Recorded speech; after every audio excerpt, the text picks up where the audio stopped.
It's great to be in this place. My name is Mike Jaderston. I want to welcome you to Chapel. Chapel's a time for us to come together as the Friends community, to turn our eyes, our hearts towards God, to have a break, to take a deep breath. We are officially into the spring semester. Hopefully you found your rhythm.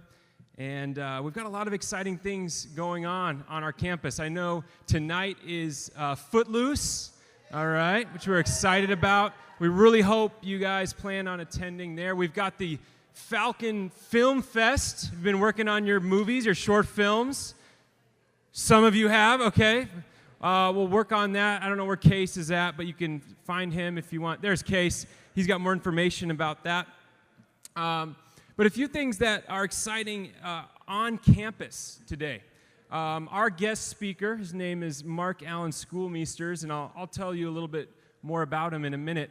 But if you do not have anything going on this afternoon, he's going to be running a songwriting workshop here in Alumni. We're going to start here, and we're going to break off into groups. We have worship leaders, songwriters, musicians from all around Wichita coming.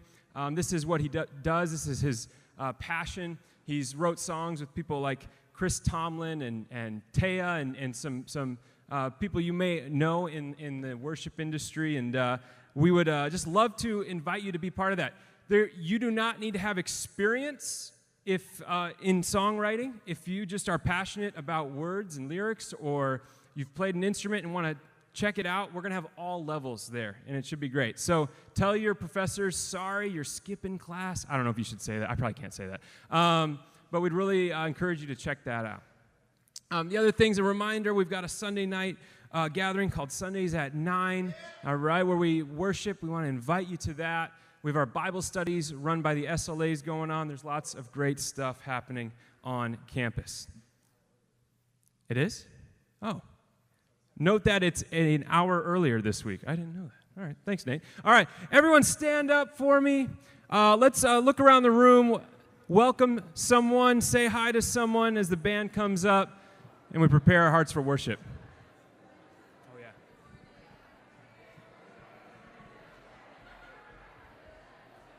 All right. And as we're standing, can we also give a round of applause for those mini donuts from River Lawn Christian Church? I don't know where Pastor Caleb is, but they've got a young adult group that meets Tuesdays at 6:30. They also wanted to let you know there is an internship opportunity that looks really cool. So find Pastor Caleb. He's out handing out donuts if you want some information about an internship. You ready, Nate?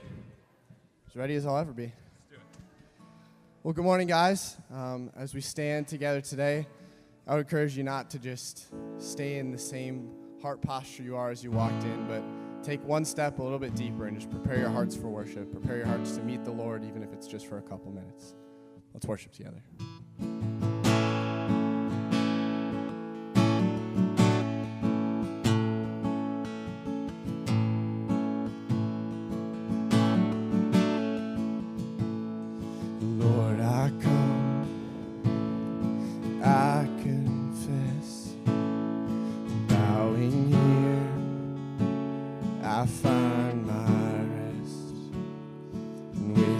You, I fall apart.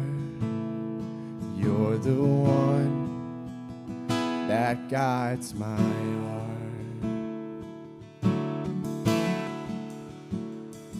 Lord, I need you. Oh, I need you. Every hour I need.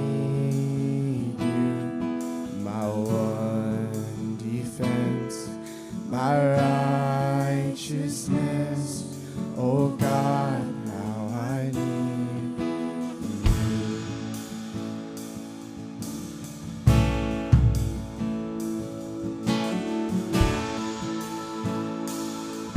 Runs deep, your grace is more. Where grace is found is where you are.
my song to rise to you. When temptation comes my way, and when I cannot stand or fall on you, Jesus, you're my hope and stay. And when I cannot stand or fall on you, yeah, Jesus, you're my hope and stay.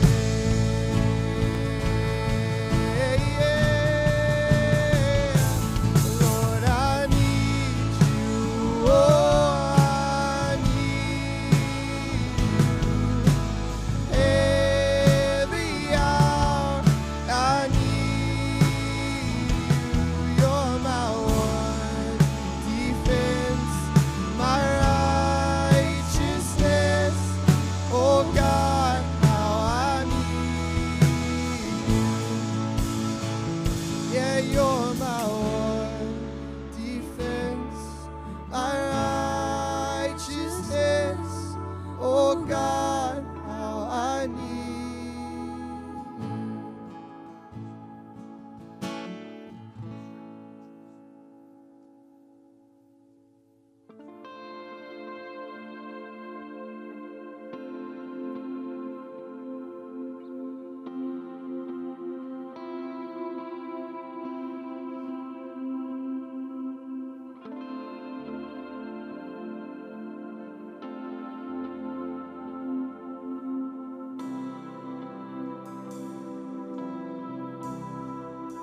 I'm caught up in your presence.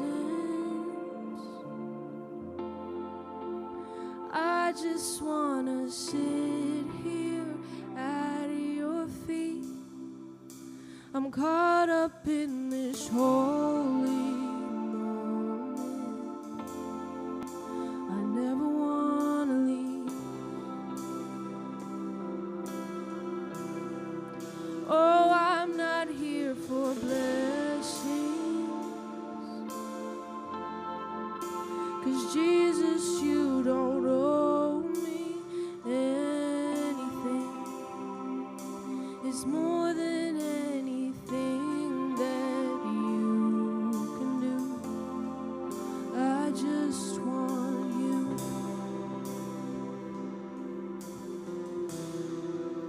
I'm caught up in your presence. I just wanna sit here at your feet. I'm caught up in this holy moment. I never wanna leave. Oh, I'm not here for blessings, 'cause Jesus, you don't owe me anything. It's more than anything that you can do. I just want you.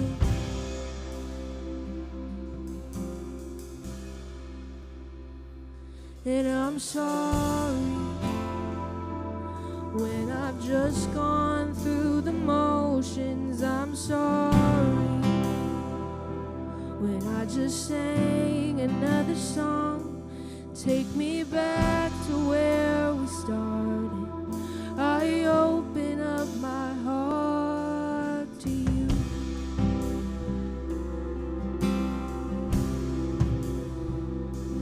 And I'm sorry when I've come with my agenda. I'm sorry when I forgot that you're enough. Take me back to where we started. I open up my heart to you.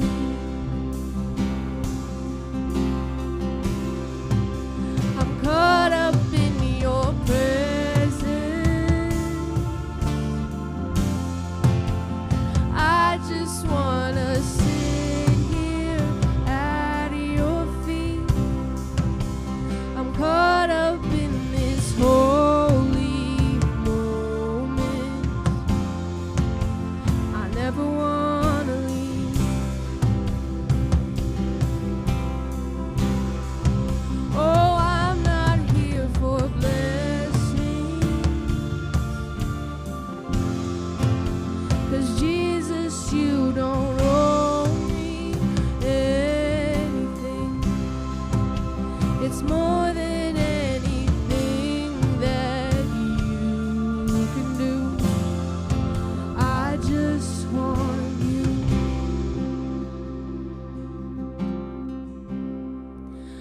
just want you and nothing else, and nothing else, nothing else will do.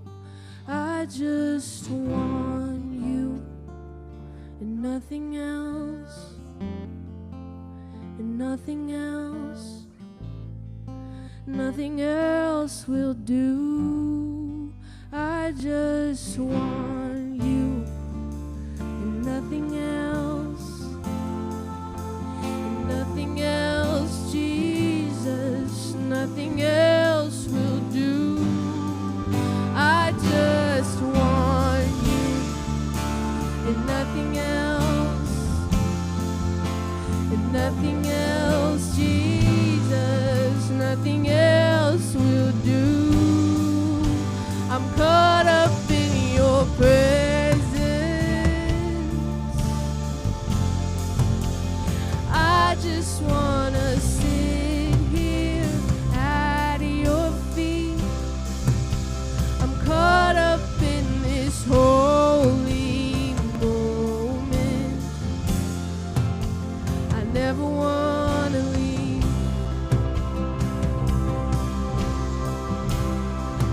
Oh, I'm not here for blessing, 'cause Jesus, you don't owe me anything.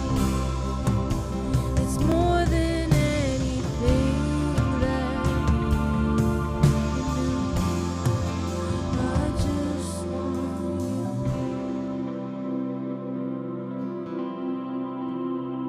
you. God, we want nothing else but you, your spirit, and your love for us. We're so blessed to have a space where we can come together and worship you. I pray that as we go into chapel, we're able to have open ears and open hearts to what we listen to, and that we remember it's all about you, to glorify you. In Jesus' name, amen. You may be seated. Well, I'm so excited to, again, come on up here. Mark, introduce a friend of mine. This is Mark Allen, schoolmeisters. We've known each other for what now, like a lot of years, 12, 15, Probably something about that, years, yeah. He is currently the, what's your technical title? Worship? I'm a central music pastor. Central music Yeah, pastor? at Okay, at Eagle Brook Church in Minnesota, which, fun fact, our very own President Carey used to lead worship at this She did? same church, so it's kind of fun. But besides that, Mark is just involved in a lot of creative work. He's a songwriter, an artist, a producer, worked with all sorts of fun bands. The thing I love about Mark is that won't be the first thing he says. He's not going to name drop. He's a super humble guy, and I remember just being challenged when he invited me to play on his worship team at Northern Pines, and so it is such a privilege to have him here. Would you welcome Mark Allen, schoolmeisters? Thanks, Mike. Yeah, I think so. Hey, everybody. Are you good? Can you hear me? Am I okay? It is great to be with you. Now, I have to just say for a minute, you're a campus pastor here. That's his title, right? Yeah. I've known him since like he said, for a lot of years. And there are very few people in the world that care about other people as much as this guy does. And so you have an absolute privilege of having him be somebody who is on your side and championing you. And so I just want to say, Mike, thanks for the opportunity to be here. It is a privilege to be with you. Like he said, I do a lot of different things, and I'm going to talk a little bit about my story today, and then really talk about what I see as the potential in you today, if you're okay with that, all right? I'm a songwriter, a producer, and a music pastor, and I've worn a lot of different hats. And I got to tell you, I love the season of life that you are in. We call it young adult, right? I remember thinking, I'm technically an adult, but I kind of feel young. It's that season of I eat ramen and tuna, and I'm trying to figure out how to live with people that aren't my family. Anybody attest to that? It's what you're doing right now. And I am standing here today because somebody believed in me. And if you will let me, for the next few minutes, I want to be somebody who believes in you. You have unbelievable potential, and you have a gift inside of you. And our hope today is that we can talk about how we put that into motion. Is that all right with you? I'm going to take you back to a little bit of where my story started. So I grew up in the Twin Cities in Minneapolis, where it is colder. Anybody been there or know anything about the Twin Cities? Yes, a few friends. Good to see you. I have always loved music. Music has been a part of my family, has been a part of my life forever. So when I was in 8th grade, I started playing in a band. I was the drummer, and these guys were juniors and seniors in high school. And my voice hadn't changed yet. I was about this tall. Well, I'm still about this tall. And we did music, and that became my life. That was my world. And then when I was 18, I started leading worship. That's not true. I was tricked into leading worship. So my senior year of high school, I start dating this girl, and I find out her dad's a pastor. And he says to me one day, "Hey, would you be willing to fill in this Sunday for our students and lead worship for them?" And I said, I can do that. I play the guitar. I don't like to be in front of people, but I can do that. I can take one for the team. So I led, and it wasn't terrible. Next week, he says, "Hey, I heard it went pretty good. Could you fill in again?" And I said, "Yeah, I can fill in again." So I filled in again. Same thing again. And finally, he said, "Hey, the guy you've been filling in for actually moved to Nashville. So would you like to permanently fill in? We could call it a 10-hour-a-week internship." And then he said, "I think you have a gift inside of you, and I want to give you room to figure it out." Sometimes, you have to remember, friends, you have a gift in you, but sometimes it requires somebody else calling it out of you before you can even realize that it's there. Sometimes it takes somebody else seeing it before you go, "Oh, that's actually a gift," right? Because to us, we're just like, "Oh, this is just normal. This is how I do things." But the way other people see is they go, "That's an unfair advantage. It's like the deck was stacked in your favor." 1 Peter 4 says this, "God has given each of you a gift, so use them well to serve one another." So I want to take a few minutes and talk about how we discover our gifts. Okay, I'm going to ask you a few questions, and I'm going to encourage you actually to take notes. This is homework. You are in school, and I know you're like, "This is chapel, I shouldn't have homework." Here's why this is homework. Because you're not going to discover and develop and set your gifts in motion in a 20-minute message in chapel. It requires you doing some work on your own, okay? So the first step in discovering is to self-assess. I want you to think about this, that you would take some time and ask yourself these questions. What am I good at? What am I passionate about? Or what comes naturally to me? You could also say, like, what keeps you up late at night? Or wakes you up early in the morning? What do you have energy for when you're technically exhausted because you've done homework, sports, all the things, and you're like, "I still want to focus on this thing"?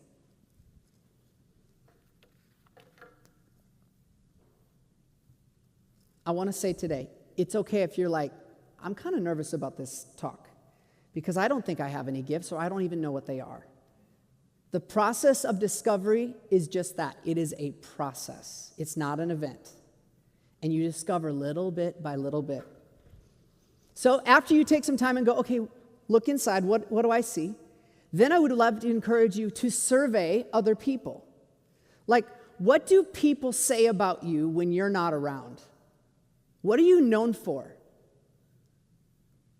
What are the things, and hopefully they're good things, right? Some of you are smiling, you're like, "I hope people are thinking good things about me." But what are the good things about you? Is it something in your personality? Is it a skill or a trait? Ironically, the thing that you are great at is not usually the same thing as what you want to be great at. You with me? Like, I want to be an NBA superstar, but I'm 5'7", and I can't dunk unless the hoop is 8 feet maybe, probably more like 7. That's what I want to be great at. What I am great at, I can write songs and I can encourage people. But that's not a recipe to be in the NBA, is it? And so sometimes we live in that tension of, I see a gift in somebody else and I go, oh, that's what I want to do because that looks exciting, rather than looking and going, what is inside of me? I want to encourage you that the job is not to convince everybody of what you want to do, but discover the gift that you actually have, not the one you wish you had. There's a difference between what I want to do and what I am made to do. Don't believe the guy who tells you a lie on Instagram, who says, if you don't have a real estate empire and fly private, by the time you're 24, you must be failing. That's not how you discover your gifts. There's actually a better way than Instagram guy. And the third part of discovery is that you would ask a trusted mentor, coach, parent, friend, what do you see in me? What gifts do I have? Asking somebody who knows us for their wisdom and perspective can unlock something in us. Proverbs 19 says, get all of the advice and instruction that you can so that you will be wise the rest of your life. When we hear someone who knows us, someone we trust, articulate what they see inside of us, it can be one of the most eye-opening things. Okay, so if you're like, okay, I'm with you. So you want me to think about it by myself. You want me to take a survey of what other people say and then talk to a mentor. What do you actually see? I still do this to this day, and there's new things that I'm discovering about myself. Then the next conversation is to ask God. God, what have you put inside of me? As I sit and I look at all of these things, what do you say? The Bible says in James 1, chapter 5, if any of you lacks wisdom, you should ask God who gives generously to all. Friends, we have gifts. You have gifts. We just might have to identify them. Okay, so after we can identify and discover, this is not like a 1, 2, 3-step process. You do this by this afternoon and voila, here's the magic recipe that you now have figured out your life. I'm 40 years old and I'm still figuring out my life. Okay? This is like a lifelong thing. But the second part is then to develop those gifts. And like I said before, development is a process, not an event. How many of you have ever decided to pick up a sport, learn a language, or learn a new instrument? Anybody? Okay. How many of you were successful and mastered on your first try? You? Come on up, let's talk. Me neither. Do you remember I told you I played in a band when I was in 8th grade? I thought we were awesome. Have you ever heard an 8th grader play drums in a band before?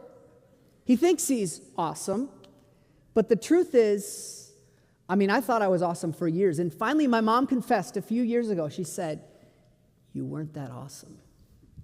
My mom always wore earplugs to our concerts, and I thought it was because we were playing in somebody's basement or the sound system, or maybe it was, just normal, just loud. That's what you do.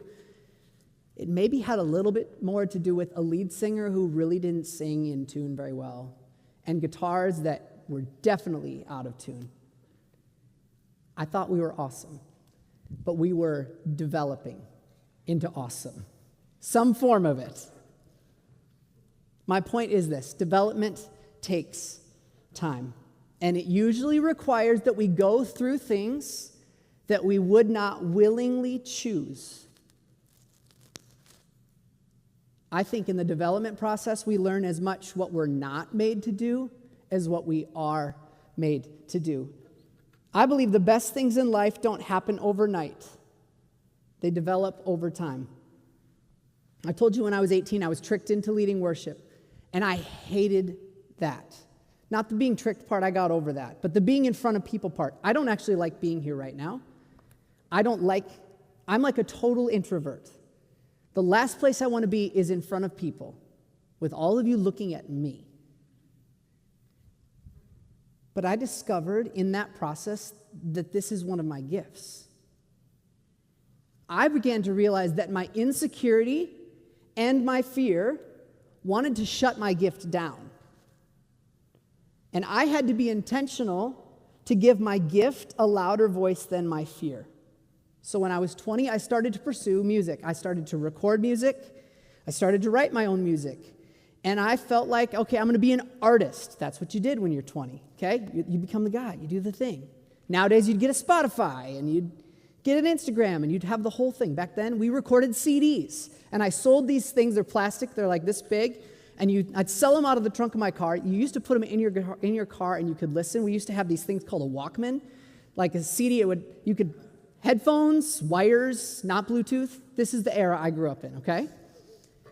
So I started to record music, and I had some friends who said, dude, if you're going to record music, don't pay a studio. Let's build a studio. So we bought a bunch of equipment, and we built a recording studio. Then other people started asking me to produce their music. So in my early 20s, I start like writing music, recording music, producing music for other people, and all the while, I'm like trying to chase this dream, and I'm leading worship for high school and middle school students at my church, trying to figure out what the heck am I supposed to do with my life. I'm going to college, like trying to juggle all these things. Along the way, I meet this girl. We date, we get married, and she's all in on the idea of let's own a conversion van and tour with a band. So that's what we did. We owned a conversion van. It was a high top, the DVD player in it. That's like a CD for videos. And then when I was 23, my perspective totally changed. I can remember the conversation like it was yesterday, and it was as if it was an audible conversation. You ever have a moment like that where you're like, oh, I can take myself back there? I felt like I heard God say, quit striving and be faithful to what is in front of you. It wasn't audible, but those words were pounding through my brain. And so for me, that translated to, we're going to quit touring, going to sell the van, stop traveling, and I'm just going to focus on building a team here, investing in the people around me. And I literally thought I was letting my dream die. I didn't understand it, but I couldn't deny it either. And it wasn't that I was doing something wrong. It was just time for me to see that life was about more than me. Why do I tell you that story today? Because that season is where I really learned about developing my gift. Some of the best development comes through the hardest circumstances. I would also say that some of the best direction comes through the hardest circumstances. So I want to talk about 3 little ways that we can develop our gift today. You with me? Number 1, we grow our craft. Do everything that you can to become and remain a student in the field that you are pursuing. I mean, in the world of YouTube, podcasts, master classes, there's never been a time that learning is more readily available to you. Proverbs 21:5 says, good planning and hard work lead to prosperity, but hasty shortcuts lead to poverty. I learned in my story that I was developing even when I didn't think I was in the arena that I thought I was supposed to be in or that I wanted to be in. That season forced me to grow as a person, not as a performer. The second way that we develop is we cultivate our character. Your character is who you are and who you are becoming. And I think it's the most important thing that you can do in developing a gift. You're like, character has nothing to do with my sports ability or my musical ability or my creative ability. It has everything to do with it because it's who you are. Listen, when you catch your big break, and we're all like, stats say people in your generation think 25% say, I'm going to be successful and famous by the time I'm 25, I heard today. When you catch your big break, you are just going to be a big break version of what you already are. So if you're dysfunctional, guess what? It just gets magnified. You will just be a wealthier, more successful, more complicated person with a lot more to work through. And if I can plead with you to do one thing in this season of your life, as a college student, as a young adult, is to work on the person that you are becoming. It's your most important priority. It's more important than getting good at the thing that you're trying to get good at. What you do will change over time. But who you are, you, will always be you in every situation. You can't escape that. And you are establishing patterns right now, whether you realize it or not, that will be how you live life in 10, 20, 30, 40 years from now. And I can guarantee it's not going to be easy. And you're going to have seasons that feel a little bit more like a setback. I know I've had my share of them. But to let your character grow in every situation is the thing. Now, the crazy thing is that my story didn't end at 23. When I was 23, I would have told you, my life is over. I'm washed up. Never going to get my big chance. But years later, God resurrected that. I had in my mind, God, it's supposed to look like this. I had how it was supposed to go. I had a picture of what my mind, of what success was. Now, here's what I want to ask you today. In our world today, you all have, if I said today, you're like, okay, yeah, I can maybe say my gift is this or my gift is that. It's somewhere and it's a thing with my brain. It's a thing with my skills, thing with my hands. It's a sport. It's a music. What do we define as success with our gift?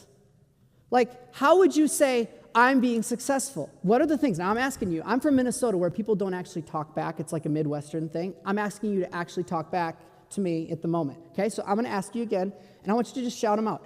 What are some of the things that are markers of success in our world today?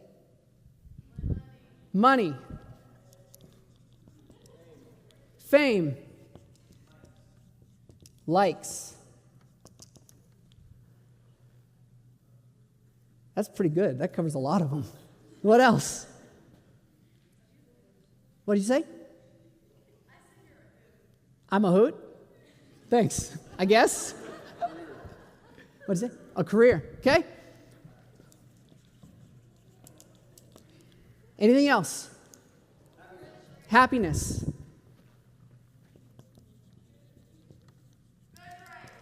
What did you say? Good grades.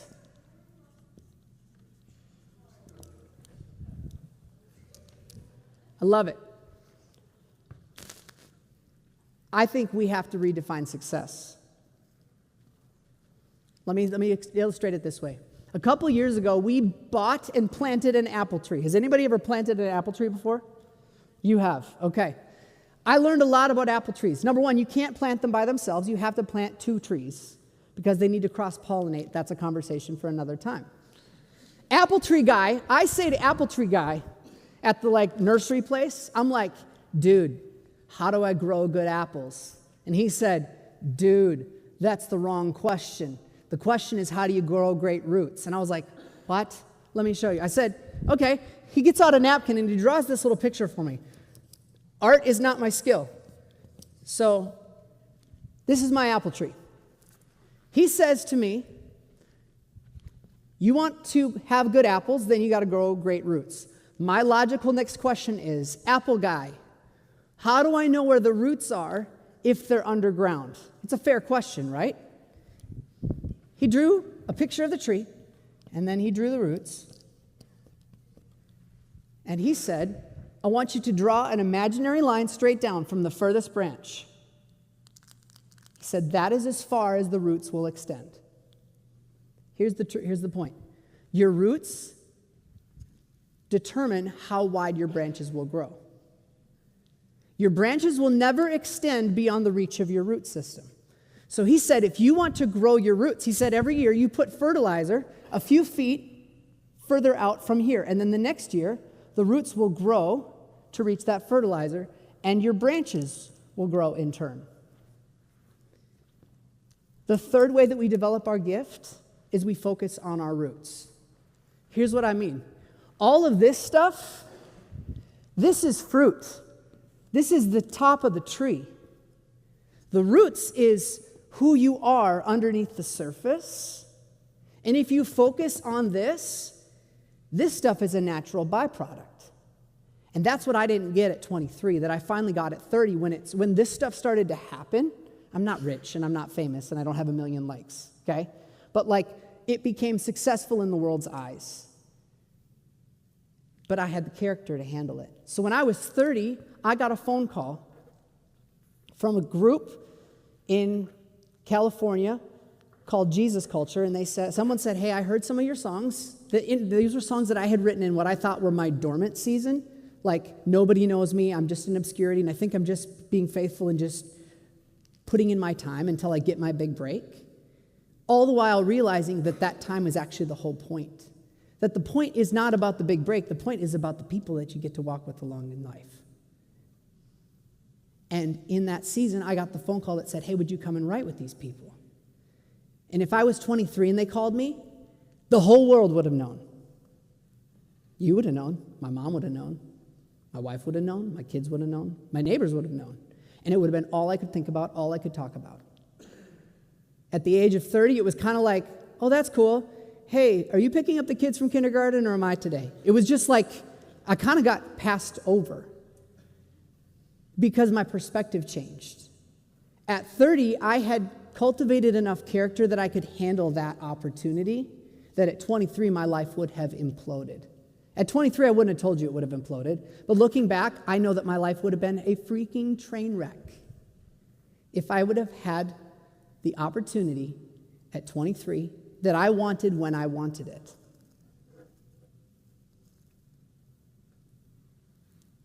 The truth is that in your season that you feel like nobody sees you,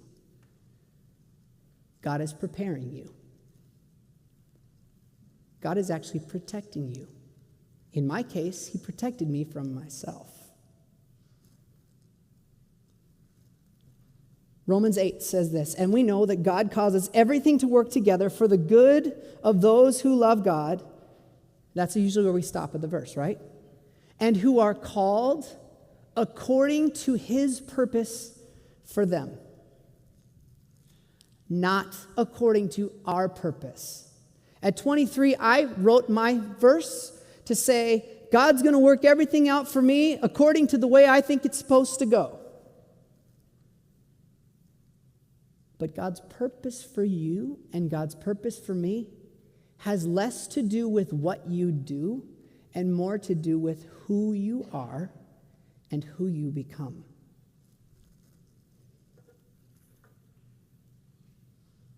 In the music world, I say it this way, my job as a musician is to serve the song, not my agenda. So I have to give the song what it needs, not what I'm capable of giving to it. You ever been in a situation where you're like, oh, there's a musician, they can play circles around it, and they show that they can play circles around it, and you're like, that's all I can focus on. I can't think about anything else in the song except for that. That's giving the song what you could give it rather than giving it what it needs. The idea of giving it what it needs is like, oh, you just gave it just what it was necessary, not what you were capable of. The last thing I want to talk about today is how we deploy those gifts. The word deploy means to arrange in a position of readiness. It's about how we put our gifts in a position to be effective. And I've told you earlier that I've been around music for a long time. I've been a songwriter. That's what I do. I travel and I write songs with people, with artists, with bands. I produce music for artists, people, bands all over the world. And then I lead worship back home when I'm home. And I'm going to be real with you. The last few years, I have felt like that gift of songwriting has been growing into something else where I'm like, I'm writing more content than just verse 1, chorus, verse 2. I'm like, oh, maybe I'm doing blogs. Oh, maybe I'm just writing a book. I don't know. I'm just writing stuff. And I have had this pit in my stomach where I'm like, I know that I'm supposed to lean into something. Have you ever had that happen before? And for me, it's speaking. So last January, a new year came, and I had the same pit in my stomach that I've had for many years before. Every other year, I just ignored it because it was easier to do what I've always done and do what I'm good at and what I've figured out and be like, this is safe. I can do this without thinking. But doing this right here, this is stretching. So last January, I had the same pit in my stomach because I came to another January where I was like, oh, I got to do something with this. And I realized, oh, another year has passed and I've done nothing with this. So I did something simple. I said to God, God, I will say yes to any opportunity that you put in front of me to speak, big or small. I didn't think much of it, but I have to tell you that me standing here today is a direct result of that little bit of faith and then God's lot of bit of faithfulness. The best way I know how to encourage you to deploy the gift that God has given you is to give God your yes before you're asked. Now listen, you're not going to have it all figured out. There's no systematic plan to map this thing out. And you're going to have conversations in your head about why it's not going to work and why you shouldn't try and why you shouldn't even entertain it or even start leaning in a direction. I know because I've had them myself. The thoughts like, I feel stuck. I'm not ready. I'm scared. Somebody else is better. But those are fearful statements. What if my perspective and your perspective shifted to God will empower me? God is getting me ready. God will give me strength. And I am who God has equipped me to be. And I don't have to be somebody else. What would happen if this room of young adults all said, there's something that's unique that God has put inside of me. And I'm done trying to be somebody else. I want to go on the journey of discovering who I am. And I'm going to do that by self-assessing. I'm going to do that by surveying other people. I'm going to do that by asking a mentor. And I want to develop it. I want to put it to work. I want to grow it, grow the skill, grow my character, focus on my roots. And I want to set it in motion.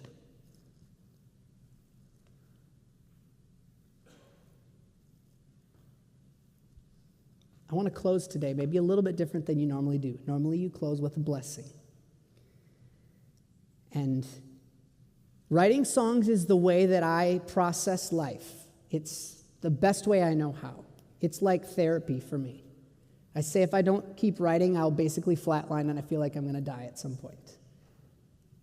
It's my process with God of what's going on. It's my communication to the world. It's the way that I actually can walk away from something and go like, I get how to think about this and how to see it. And so what I want to do is sing a song that I wrote a few years ago.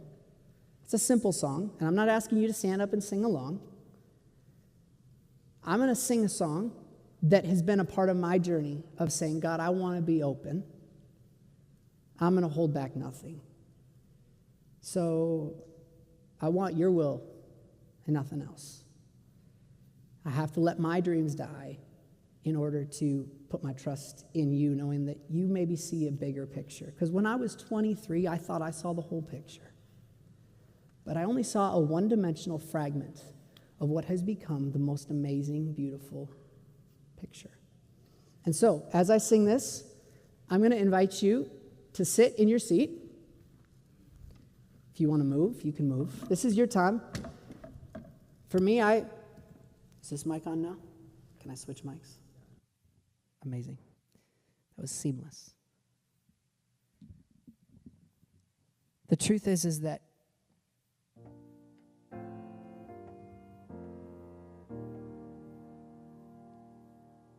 life is a gift, and we can choose to try and figure it out on our own, or we can choose to trust that God has put something unique inside of you. And it's scary, but everything changes. This is a song called Open.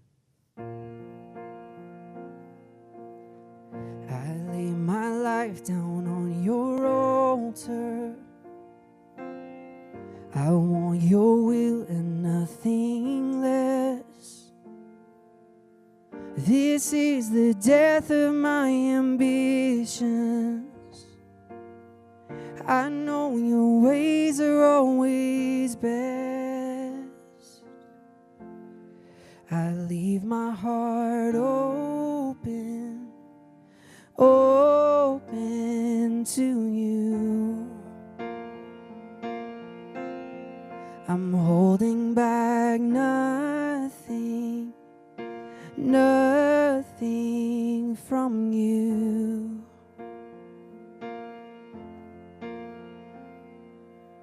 This is the start of resurrection, where new beginnings come from death. I'm gonna trust you with my future.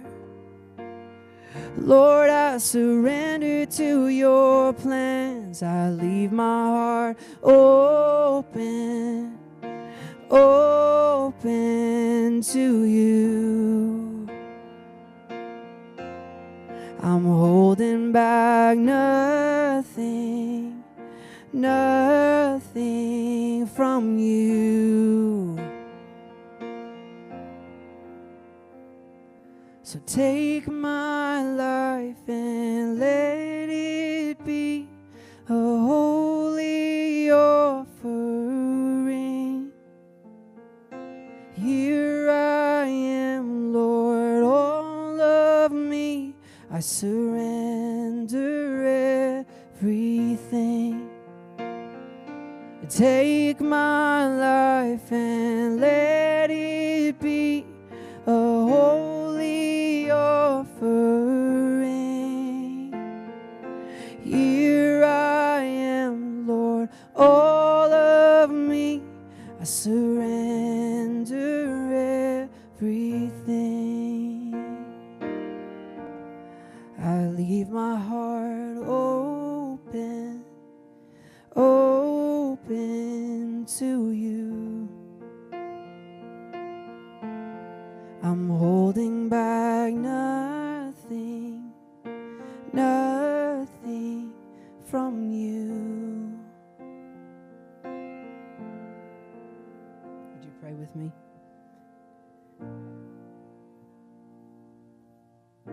God, this looks like something completely different for each of us. Would you help us to be people that trust you with our present and our future, with the things that we know that are stirring inside of us that we don't know exactly how it's going to work and play out and how it's going to be a career or not, but to trust you with all of it. And that in the process, we wouldn't just become people who are good at something, but we would become people who are full of character and people who, under the surface, are not just talented people, but we are people who trust you. Pray all this in Jesus' name. Amen. We give it up for Mark Allen for that. It's great. You are dismissed. Have a great, blessed day.